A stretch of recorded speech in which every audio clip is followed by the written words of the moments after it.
From crazy weather reports to politics, I'm here to give you everything you need to know about what happened this week.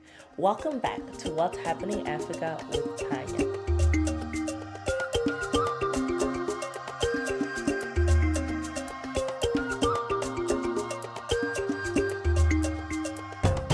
Welcome back to episode 5, and thank you so much for watching last week's episode. Again, apologies for the delay. This is what happens if you live in a third world country and you're trying to run a production.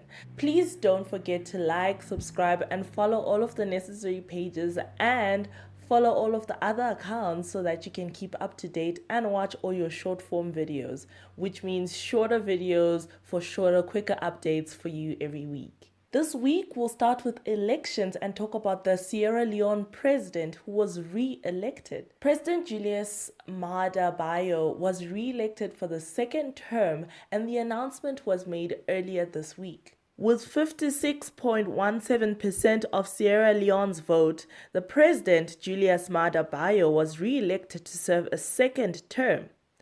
On Tuesday, the Electoral Commission announced that this was the final result, although the opposition was not in agreement. The All People's Congress, also known as APC, categorically rejected these results. Bio's main challenger, Samuel Kamar, came second with 41.16% of the vote, according to the final results announced in Freetown.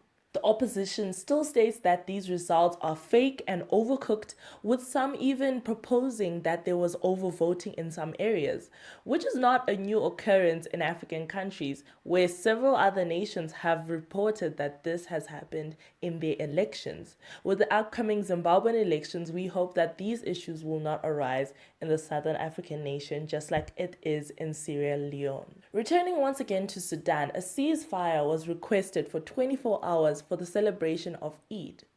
Unfortunately, this has not been kept.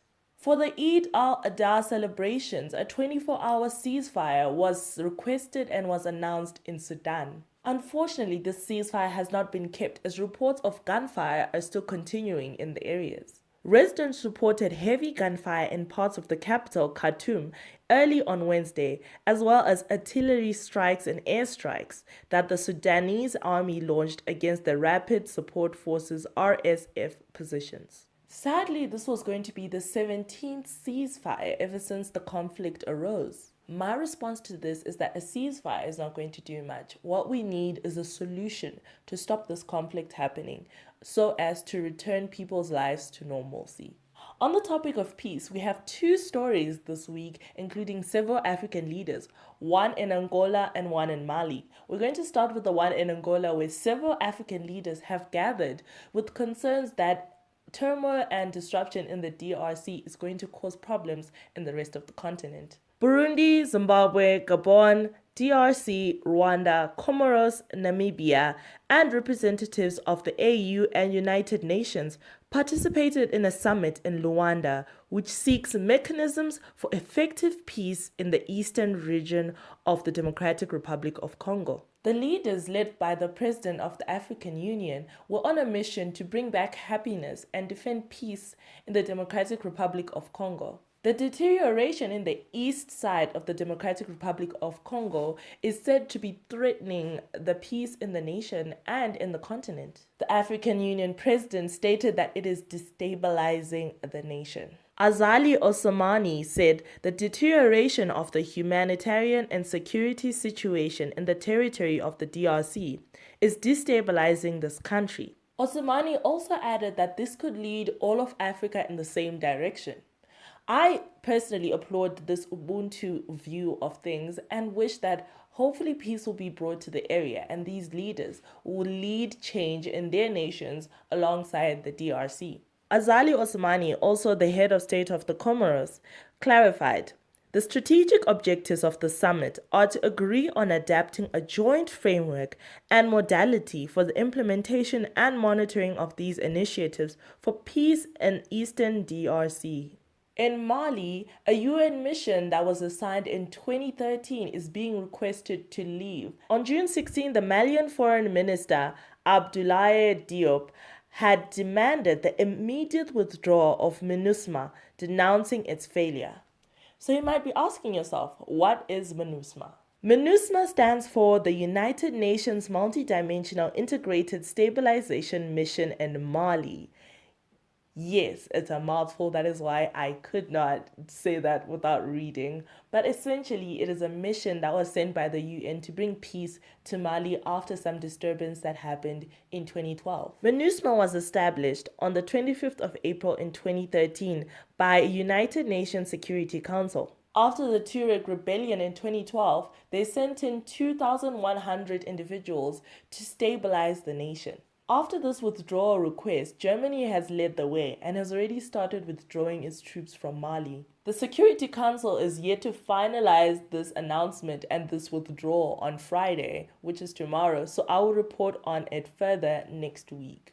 On a shocking note, with South Africa continuing to surprise us every week, a tornado was recorded in KwaZulu-Natal. First heavy snowfall in the Eastern Cape Mountains, now a tornado in KwaZulu-Natal. This week has been crazy for South African weather reporters. If you study geography, you probably know tornadoes are mostly common in the USA in the tornado corridor, and any other whirlwind that has been recorded is just categorized as a massive whirlwind. But this time, the weather reporters and the state itself has categorized it as a tornado. The South African Weather Service is warning KwaZulu-Natal residents to seek shelter in the Ugu district and the eThekwini metro because they are experiencing torrential rain. Motorists have been urged to postpone non-essential trips until it is safe to travel. As far as we know, 2 people are being treated for injuries that they sustained during the tornado that swept through Inanda and surrounding areas. It is recorded that the storm cycled around and it was not moving forward nor backwards for a long period of time. And the professionals have stated that yes, that is a tornado. It's also recorded that there's extensive infrastructure damage, and we hope that individuals are safe during this time. And finally, I've been so excited to update you about the Zimbabwe cricket results. And yes, I called it. Zimbabwe won against the West Indies. And this week, I have a special surprise for you. We have an expert coming in to comment on the Zimbabwe cricket results. His name is Tanyara Wayne Mapumo. He is my cousin and he is an expert in everything you need to know about cricket, especially Zim cricket. He is also called Tanya, so it doesn't change the name of the show. I'm not lying. His name is actually Tanya. So listen up to what Tanya has to say about cricket in Zimbabwe. All right. Hi guys. I hope you're all doing okay. So, as you all know, the ICC Men's Cricket World Cup qualifiers are happening right here in Zimbabwe. So, as most of you know, the ODI, that's One Day International Cricket World Cup, is happening later on this year in India. So there are 2 spots left, and 10 teams, which then travel to Zimbabwe, are fighting for those 2 spots. So there are 2 groups, each of 5. One group is in Bulawayo currently, and the other group is right here in Harare. So the group which we are in, which Zimbabwe is in, consists of the West Indies, the United States, Netherlands, Nepal, and Zimbabwe. So all 4 games have been played, and we did extremely well.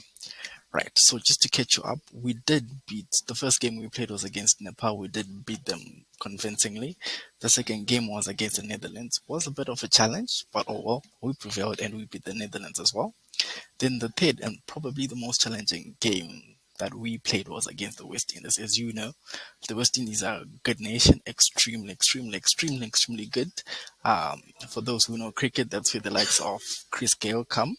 So yeah, that's a very good cricketing nation. We play the West Indies next. Would you believe that Zimbabwe actually beat the West Indies by 35 runs? Wow, it was a record-breaking win for Zimbabwe. I think the first win ever against the West Indies. So yes, that was our third game. Then our last game was against the United States, and we totally blew them away, winning by 304 runs. For those that don't know cricket, that's the equivalent of, let's say, scoring 5 goals to 0 in soccer. It was a very convincing win. So now we're done with the group stages, and Zimbabwe topped Group A, which was here in Harare, and Sri Lanka did top Group B, which was being played in Bulawayo. So now we're moving to the Super Six. Our first game for Zimbabwe is on Thursday against Nepal. Tough opponent, tough opponent. We're not gonna look down upon them. Hopefully, we'll win that game, and I'll catch you after that.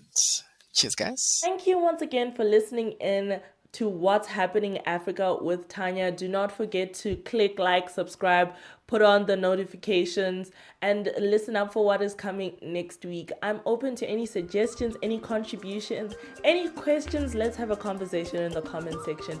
Thank you so much and have a lovely week. Goodbye.